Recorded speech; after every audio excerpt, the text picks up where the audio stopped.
Welcome to another Transformers Dark of the Moon review. This time we're looking at the Human Alliance Soundwave figure. Now before we look at the figure by itself, we're going to look at his little minion, Laserbeak here, which I actually painted the eyes red instead of the blue because I feel his eyes should have been red. This is a really nice representation of Laserbeak as he's seen in the film. He doesn't necessarily have an alt mode, but it's fine in this case.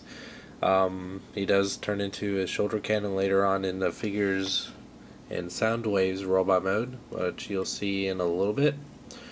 Nicely detailed, especially like the red on the wings. Poseability wise, he has ball joints at the shoulders on the wings and ball joints at his feet, and no head articulation. So set him off to the side. Go back to Soundwave. He does come with a human. Comes with McDreamy, also known as Mr. Gould from the movie. Let's take a close look at him. It looks okay. It does have a very goofy look to him. Posability wise, he's pretty standard for a little Human Alliance figure. What I really like, what's done well with this is that he doesn't really have to interact too much with the figure. I mean, the figure doesn't suffer much at all. I mean, just from putting him in there is about the most use you really get out of him. And you look inside. There is a steering wheel. And some nice other detailing going on there. And now we'll take a look just at the car going around. And yes, both the doors can come up, which looks really cool. And all around, this is just an amazing looking vehicle. I don't mind the kind of grayish plastic. It does have a little bit of a shine to it, but it's not super dull, but it's far from the silver paint that we got in the prototype that we saw. Love the license plate. It says Superior. Has a little Mercedes symbol on the back. All around detail is very nice. Has another Mercedes symbol in the front. Just really, really great looking vehicle mode. So it's about that. Let's go on to the transformation. Transforming this guy is actually really fun, and I've caught myself doing it many times over and over again just because it is quite fun. Just pick them up, kind of split the sides in half. This is probably the toughest part just because this whole seam here is very tight. You can bring these sections down. Go ahead and swing these sections forward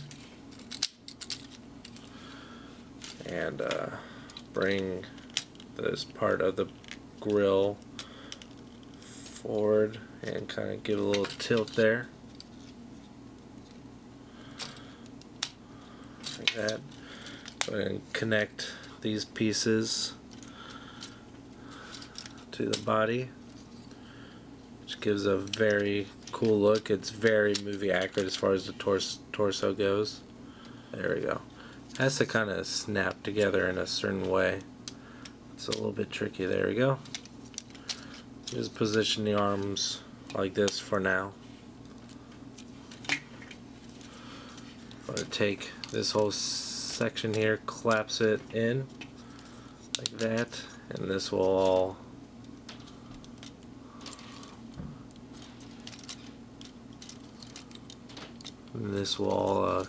connect with each other here.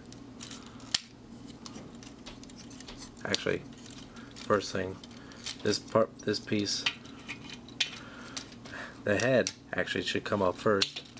Then this will fold onto his back, and then you'll be able to clip the waist section in place. There we go. Bring the head back up. And then the feet real interesting. Just unpeg them, and they just pretty much unravel like that. And fold the big toe forward, the heel down. Getting this little waist piece is a little tricky, especially to get the screw facing the right way. And then the other toe, and just do the exact same thing for the other side. Like that, and you basically have the lower waist done. And go to the arms. Basically open up the door, kind of shimmy this piece around,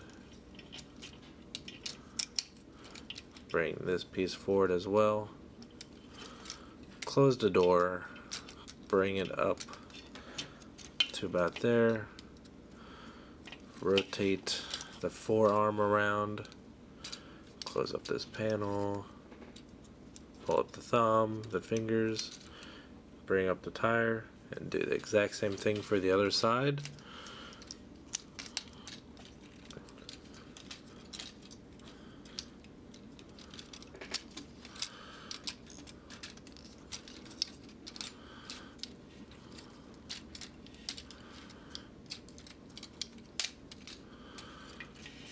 And there you have Soundwave. And now, one of the biggest complaints about Human-Lion's Soundwave are his kind of awkward proportions.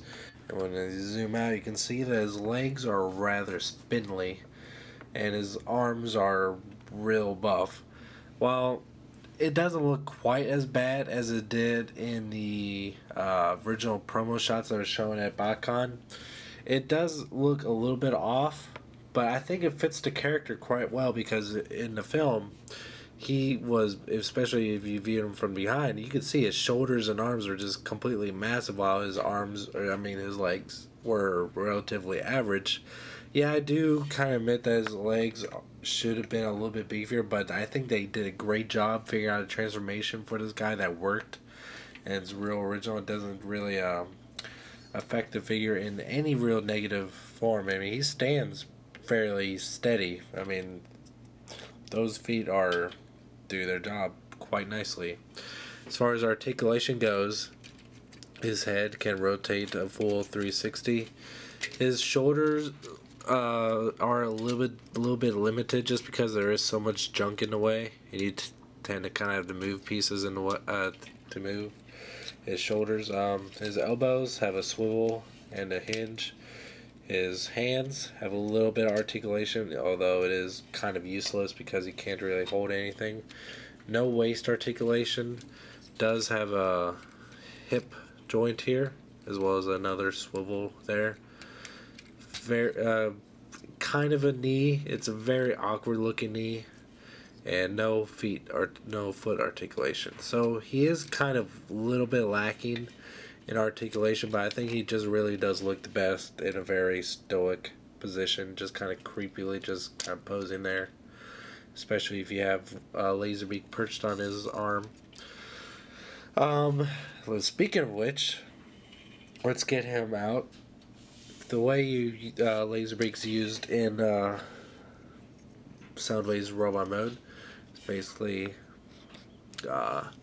take this piece here, if I can figure it out. Yeah, it goes this way. Fold that out and collapse the wings and legs together. They will peg together, and like that. And these will form little pegs so that McDreamy here can stand upon. But I think that looks really silly. That's about the most use he actually gets used in robot mode. So none of that other bull crap where he's like in Bumblebee, he's used basically everywhere, like on the legs, the arms, the shoulder, and you can attach the cannon and have the rest of Laserbeak just kind of draped off to the back. And it does create a very cool look, because it is very similar to the concept art for Soundwave, where he did have a more G1S cannon, and that does look really cool from this angle.